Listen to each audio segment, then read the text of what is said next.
Le fin mot de l'info. Bonjour Raphaël Antoven. Bonjour Pierre de Villeneuve. Et bonne année surtout. Mais bonne année mon cher Pierre, je vis encore, je pense encore, il faut encore que je vive car il faut encore que je pense. Ça y est, on l'a perdu. C'est Nietzsche qui écrit c'est pour ça. Le 1er janvier 1882, alors qu'il entame dans la bonne ville de Gênes la rédaction du 4e livre de son chef-d'œuvre, Le Gai Savoir. Autant dire qu'à cet instant, le philosophe est heureux.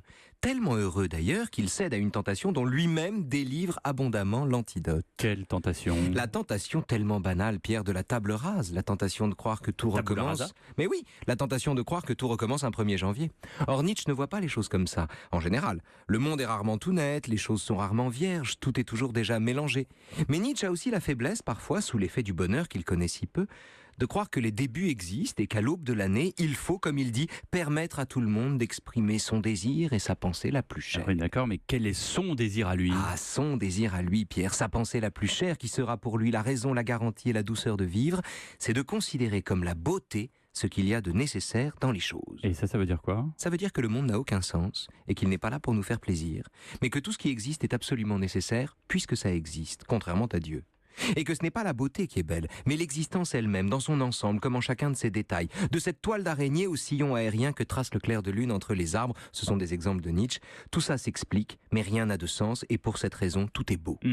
Et de ce constat, de cette énergie prodigieuse qui lui donne la force d'aimer le monde sans avoir besoin pour ça de lui trouver un sens, Nietzsche déduit une morale et un principe d'action. Lequel? Ne jamais entrer en guerre contre la laideur.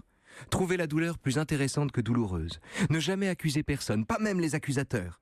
Ne pas imputer à l'injustice des choses ou des événements les malheurs qui l'accablent, à commencer par ses douleurs intestinales. Et tout cela tient en 2 mots, amor fati, l'amour du destin. C'est un peu une forme de résignation. Non, au contraire, Pierre.